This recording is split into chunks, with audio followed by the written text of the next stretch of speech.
Amen. Let the church say amen. Amen. Amen. Amen. Young people, you guys are just doing phenomenal things and allowing God to use you. We're grateful to God for what he is doing with you. I want to use this thought today, stepping into the blessings of God, stepping into the blessings of God. Let us pray. Lord, we thank you so much for the privilege that it is to come together as a community and to call on your name and to sing about you and to hear from you and to commune with one another. And God, we don't take it for granted that you've allowed us this opportunity, because there's some places where this can't take place. So thank you for this privilege that we have. Thank you not only for allowing us to come, but for accompanying us on the way, because it was because of you that we're here and that we were able to make it here safely. So thank you. God, as we look at your word today and try and find some understanding for the times that we live in, help us to not only hear what it is that you have to say, but help us to apply it. Help us to move to the next steps of doing your word and not just hearing it. It's great to hear it, God, but it's even better for us to walk in it and to do it. So God, we ask that you would encourage us, empower us, that you would edify us and equip us to not only hear what it is that you have to say to us today, but for us to also act on it and to apply it in our lives. God, we ask that you would forgive me of my sins and my transgressions and my iniquities, and allow me just to be an instrument that you have in your toolbox of laborers for you. This we ask in Jesus' name. Amen. Amen. Stepping into the blessings of God. I think most, if not all of us, would agree that we are living in probably the greatest technological age of advancement in human history so far. I mean, we're seeing things today that were dreams yesterday. We're seeing things happen today that many of us probably never would imagine. And through all types of fields of study and disciplines, we are seeing technology just like take off and affect the age that we live in. This past Friday, I don't know if you heard about it or maybe you've even witnessed it yourself if you were in the district, but this past Friday, Uber Advanced Technologies began scanning and mapping the District of Columbia for the unveiling of their driverless cars. Yeah, they started Friday. And some of us may have seen the funny shaped little cars riding around the district with the litter antenna on it. It's a funny looking antenna that's on top of the car. And what the car is doing is it's riding through the streets of the District of Columbia, the nation's capital, and it is measuring and it is surveying all of this digitally and putting together a high definition map so that when Uber unveils their driverless cars, they're projecting to do it by the end of this year, before this year ends. So that when the cars are unveiled and they are on the road, they will know every nook and cranny of the District of Columbia. And people will be able to get in a car that's I mean, shoot. It's some people, when I get in the car with Jimmy, I know it's a risk. Right? Because Jimmy has a tendency to like drive extremely fast. And I know it's a risk getting in the car with him. All right now. Getting in a car where there's no driver. Because technology has advanced so that sooner or later it's going to happen. Amen. I mean, I know they've had some problems. About 18 months ago, they had a problem where a driverless car was being tested and there was a driver in the car, but the driver was not driving the car. And the driverless car hit and killed a pedestrian, but after the investigation, they found out that the driver who was supposed to be monitoring the car that she was riding in, she was watching The Voice on her phone. And therefore neglected to see what was going on. So I know they've had some problems, but to just think that our world is moving in the direction where people will eventually get in cars, or some people will, maybe not all, but some people will get into a vehicle that's being controlled by technology rather than by a human being. I just find that fascinating that there's that much change going on in our world. Also, this past week, about a week ago, I had the experience of, there's another Uber experience, because I think one of the most fascinating things in my lifetime that I've seen is that people will get in cars with perfect strangers and rely on them to take them to their destination. And kids, we even had kids at school that, get Ubers and Lyfts to and from school, and they don't even know the driver. But the thing that I found interesting about 2 weeks ago, I caught an Uber to work a couple days during the week, was that I had different Uber drivers for each day. Right? And my destination was the same each day, but each driver used their own GPS technology, right, to get me to my destination, but neither one of the drivers took the same route. And I found that somewhat fascinating, because I thought that since they work for the same company and that they use the same technology, that the GPS that they use would take, and actually they didn't even go the route that I go when I go to work. And what was interesting to me is that they went to the same destination, but they had different directions to get there.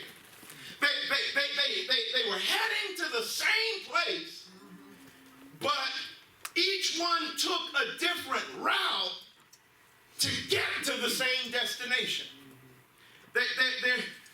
It wasn't like there was just one way for them to get there. They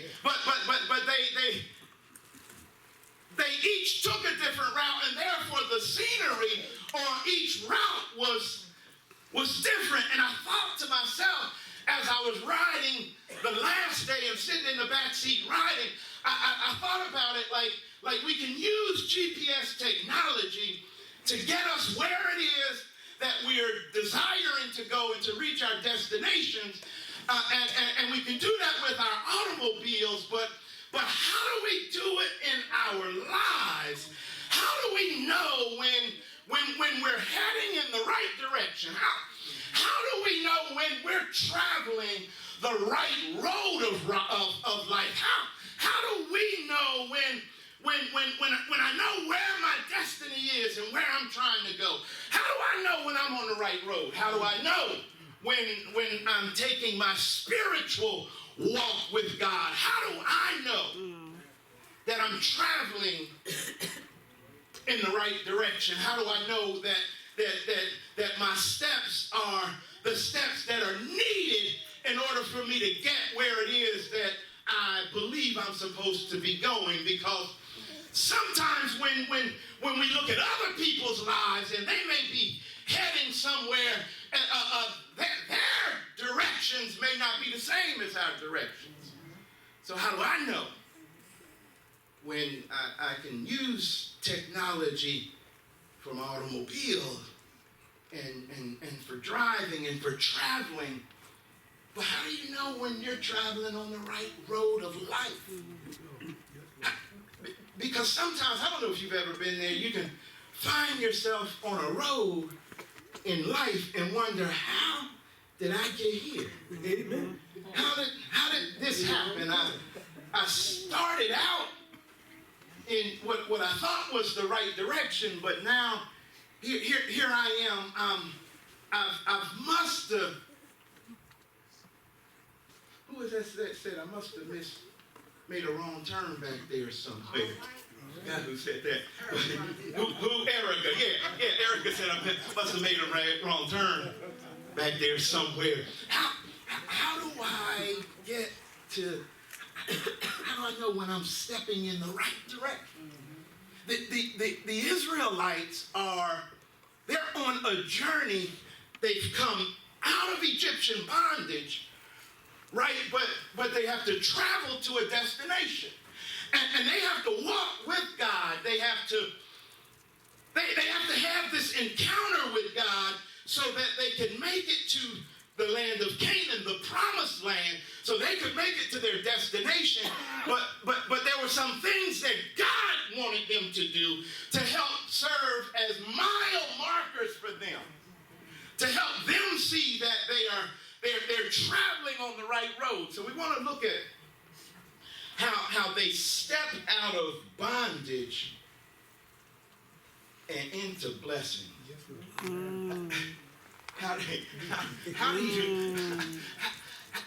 you step out of a bad situation and step into the blessings of God? How do you move from what was ailing you to now something that has delivered you? They have to know how to navigate this thing called life, because now they are facing, they're living and having to live now a different lifestyle than they did when they were in bondage. See, in bondage, they were told what to do by their oppressor. But now here, in order for them to live in blessing, they have to follow God in living a blessed life. They can't continue being influenced by their oppressor in order for them to step into the blessings of God. So God, let's see what we can pull out of their experience, because there's some things that I think we could apply to our own lives as we've crossed into this new year and this new decade, and actually we're crossing into a world that is nothing like the world you and I are accustomed to.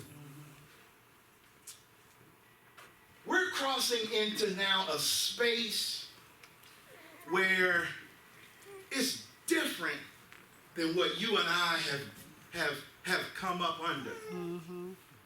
So let's look at what God says to them, how he motivates Moses and helps them to understand how it is that you, once you've stepped out of bondage, how now you step into blessings. So here's the first thing that he shares with them is that in order to step into the blessings of God, there has to be celebration.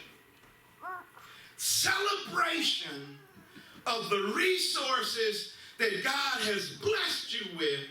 Right. You see, a lot of us don't celebrate what God's done for us. And when God sees that there's a lack of celebration for what God's already done, it's hard for God to keep doing more when he won't get glorified for what he's already done. That's all right. Say so, Pastor. Let's look at it in verse 16. Can you pull that up real quick? Verse 16, he tells him, look, I need you to celebrate something. And he tells them about two festivals that, actually three, there's another festival above this one. But he tells them about these two right here in verse 16. He says, celebrate the festival of harvest with the first fruit of the crops you sow in your field. And then check this out, he tells them about another celebration. Celebrate the festival of ingathering at the end of the year when you gather in your crops from the field. Check this out now. He's telling them, urging them to live a celebrative life and celebrate the resources that God has given to you, right? And he says there are two key. Actually, there's three. There's one before this, but he says he's talking about these two right here.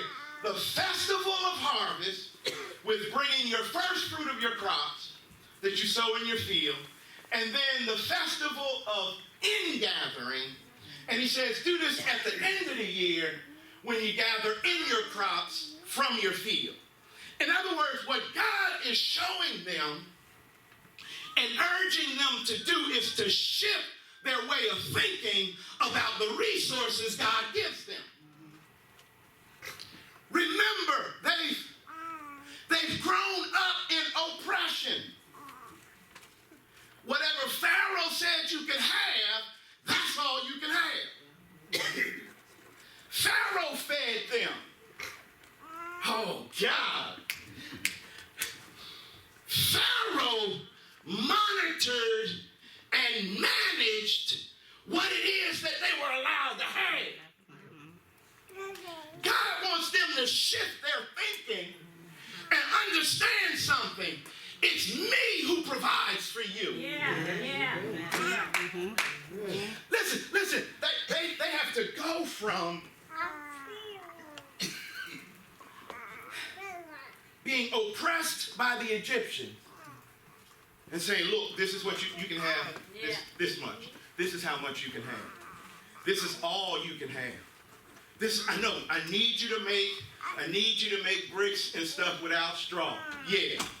I'm not going to give you all the resources that you need to do the job that you are expected to do. Right. This is all you can have.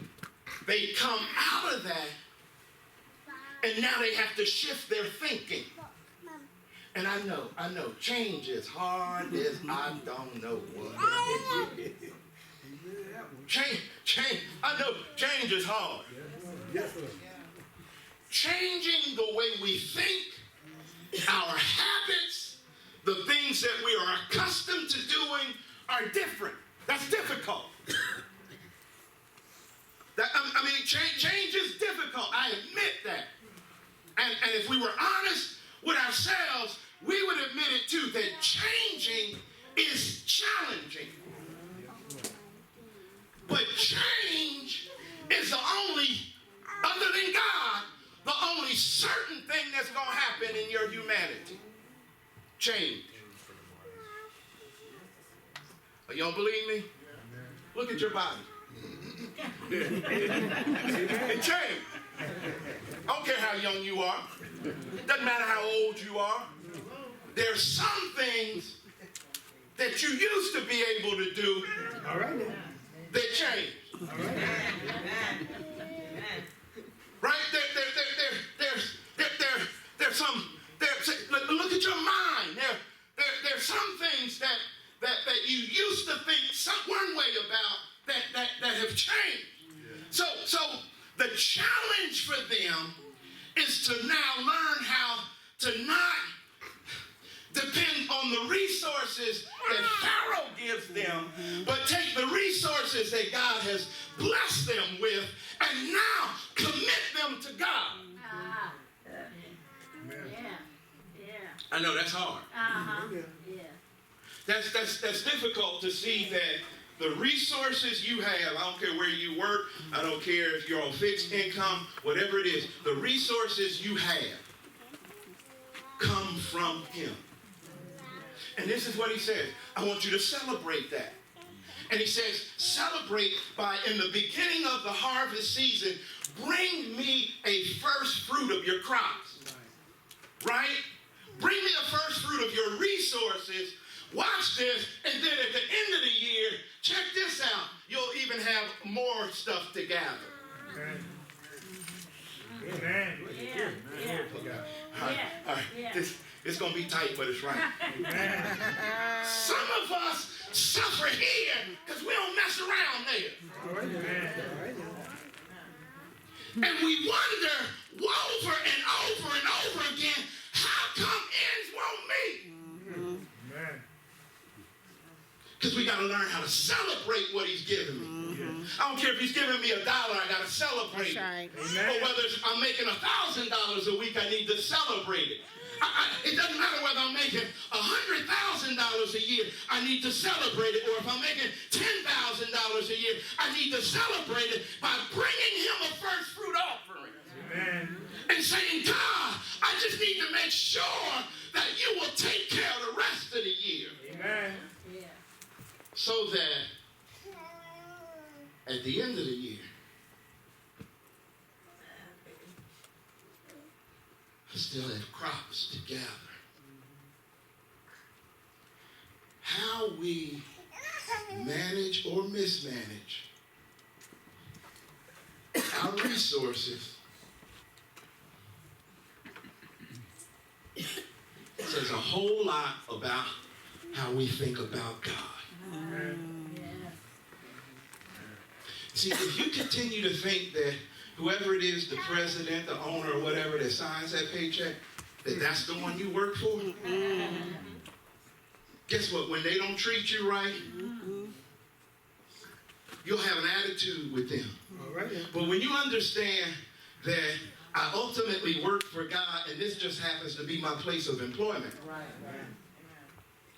right? Then whatever they do, I know that they can't do but so much to me.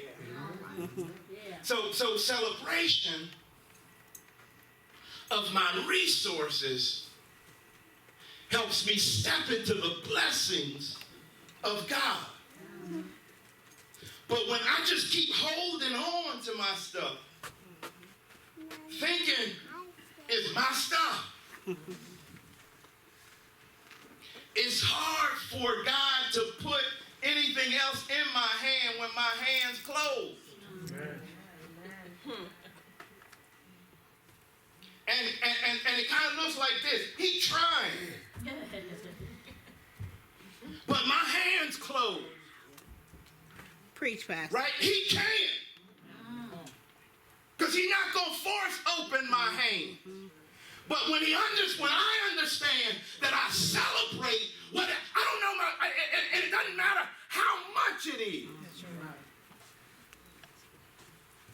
See, some of us have a hard time with celebration because we walk around in consternation. Is that a word? Consternation. Right? Well, let's tease it out.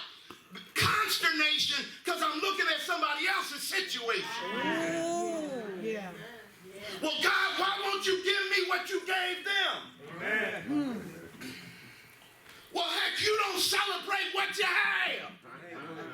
Come on, Pastor. He says, look, I need you to celebrate.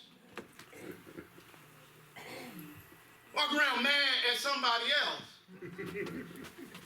because of what they got. You don't know what they went through to get what they got. Hello, Pastor. And if the truth were told, you might not be able to go through what they went through to get what they got. All right, preach, Pastor. Preach. So he says celebration. Yeah. Celebration. They have to shift their way of thinking. From there's a tremendous resource. I can't think of the author's name right now. Derek may know. You remember the resource, Breaking the Psychological Chains of Slavery? I cannot, it escapes me right now, the author, but it's a tremendous resource about breaking that thinking that see, you can still be in bondage even though your body physically is not in bondage. And this resource helps people to understand that, look, yes, slavery is over. American chattel slavery is over. But if you're not careful, you can still walk around with a slave mentality. And he's got to help them shift. They cannot remember when they were out in the wilderness, so many of them started complaining and said, look, you take us back to Egypt. At least we had leeks and onions and stuff. Although what we had was managed by Pharaoh, at least we knew where everything was coming from. Now they have to shift their thinking into understanding that God's their provider, and whatever God gives you, you ought to celebrate about it. So it says celebration. Celebration, not only celebration, but the next one is communication. Look, in order for me to walk into the blessings of God, I got to understand that I need to celebrate the resources God has given to me. However little or however much. But I have to be. See, when we celebrate, we're grateful. Mm-hmm. There you go. See, celebration is a sign of gratefulness, right? So celebration, but then he also says that communication needs to take place. Because listen to what he says to them. He says, see, now I'm sending an angel ahead of you to guard you along the way and to bring you to the place I have prepared. Pay attention to him. And listen to what he says. Do not rebel against him. He will not forgive your rebellion since my name is in him. And check out what he says. Now, if you listen carefully to what he says and do all that I say, I will be an enemy to your enemies and will oppose those who oppose you. In other words, this is the best protection plan possible. This is the best plan possible because what he says to them, look, remember, if their minds are still shackled, although their bodies aren't, they're used to being ordered by Pharaoh. Now they have to think differently. They have to change. All right? Not only do they have to celebrate, but they have to learn how to communicate with God. Because no longer now will Pharaoh be giving orders. Because they've shifted from that situation now into a different space. So now they have to learn how to have communication with God as they're on their journey with God, rather than just listening to what Pharaoh tells them. He says, look, I'm sending an angel ahead. And he's going to guard you along the way. Listen to what he says. If you listen and do what I say, then check this out. I'll be an enemy to your enemies. And to those who are opposing you, guess what? I'll oppose them. And that is one of the best things that you can, one of the greatest blessings in life. Not a car, not a house, right? It's not some clothes. It's not the latest and the greatest device. One of the greatest blessings you can have in life is that God has your back. Amen.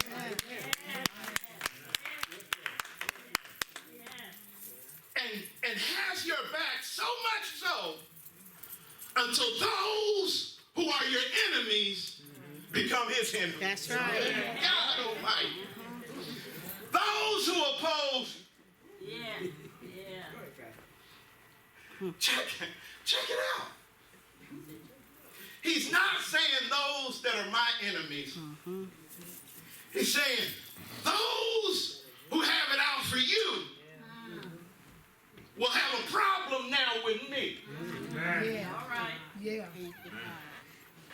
And I know some of y'all got more degrees than I do, and I know some of y'all are a lot smarter than me. But get this.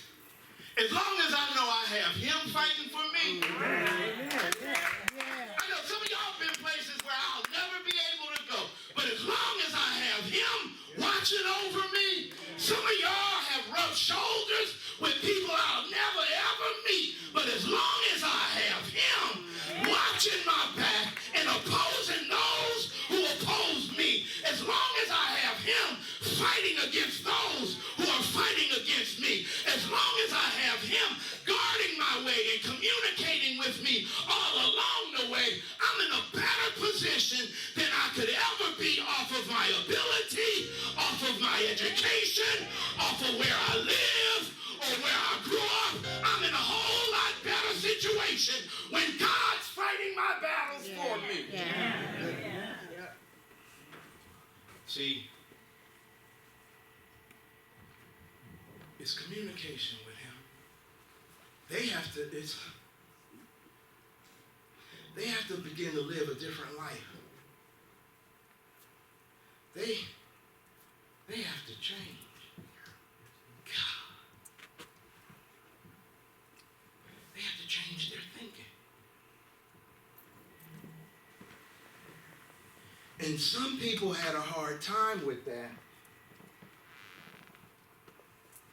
because it was easier when someone else did it for them. Amen. So he tells them, look, I need you to learn communication. Last thing. Stepping into the blessings of God. Man, making that shift, that type of freedom requires communication, celebration, but lastly, it's dedication. Amen. In other words, sometimes it won't be easy. Amen. But let's look at what he says in these last few verses in 23 through 25, I think it is. He says, my angel will go ahead of you and bring you into the land of the Amorites, the Hittites, the Perizzites, the Canaanites, the Hivites, and the Jebusites. And check this out. I will wipe them out. Listen, he doesn't even say y'all have to wipe them out. He says, I will wipe them out. But he says now, do not bow down before their gods or worship them or follow their practices. You must demolish them and break their sacred stones to pieces. Worship the Lord your God, and his blessing will be, check this out, on your food and water. And I will take away sickness from among you. There's a shift in thinking that they have to have now. And not only in thinking, but now in action. Because every region that they begin to capture, every every city, every village, every group of people that they end up conquering, it requires that they remain dedicated to God and do not fall in the trap of following those that are around them. In other words, what they want them to understand is that what he wants them to understand is that no matter what's going on around you, you've got to remain dedicated to God, because this stuff is going to come and go. Amen. But when you dedicate yourself to God, when you have that type of dedication that says, come hell or high water, it doesn't matter what other people are doing. It doesn't matter how other people see it. It doesn't matter how the society, how things change. And doesn't matter how advanced technology becomes, but I'm going to still remain committed and dedicated to God, because there'll be things that come and go. There'll be things that change on the whim, but as long as I remain committed to God and dedicated to God. See, it's hard for us sometimes in order to remain dedicated, because sometimes it looks easier following whatever he's doing or following whatever she's doing. But what God requires from them is that I've taken you out of bondage. I've taken you out of slavery. And I want you to now stop acting like a slave. I want you to lose the shackles off your mind, and the shackles off your body have already come off. But now when you start walking with me, it's a different kind of walk. It's a different way of life. It's a different way of living, because you got to celebrate me and communicate with me and be dedicated to me no matter what happens to you. Is there anybody here who knows that no matter what goes on in their life, that they have to be dedicated to God? They got to commit themselves to God, that no matter what shakes or what foundation may fall, I've got to commit and be dedicated to the one who has created me and who has kept me. See, he's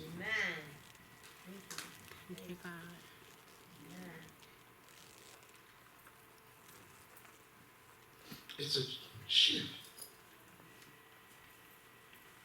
It's a change. I know. We don't like that. Celebrate. I went to work and put in them hours. I had to deal with those crazy coworkers. All right. And for some of us, it's hard to celebrate him when we think it's us. I had to sit down and manage that conflict that took place between employees. He says, celebrate the resources I've given you by, in the beginning of the year, bringing something to me so that I can secure the rest of your year. But know that as you walk this journey with me,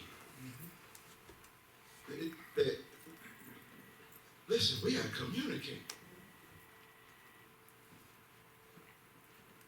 And that there'll be times where things look slim, but you have to be dedicated.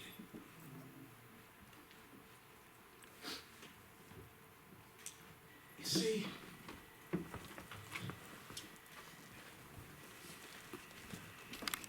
walking and traveling on the right road, sometimes it doesn't always feel good, but it's not about feeling. Amen. It's about following him. Yes, Lord. It's about recognizing him.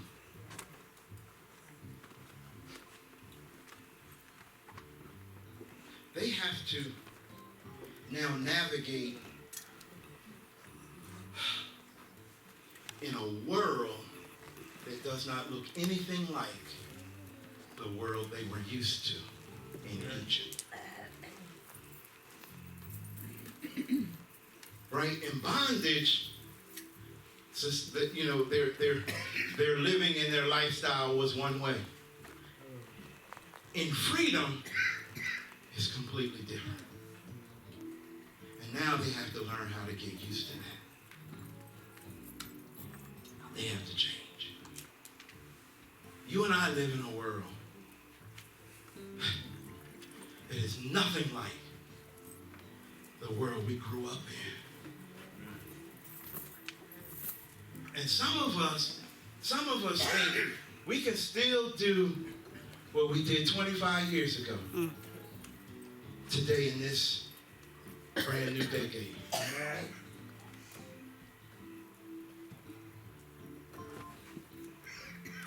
Change is certain. If we could just rest on our feet for just a moment.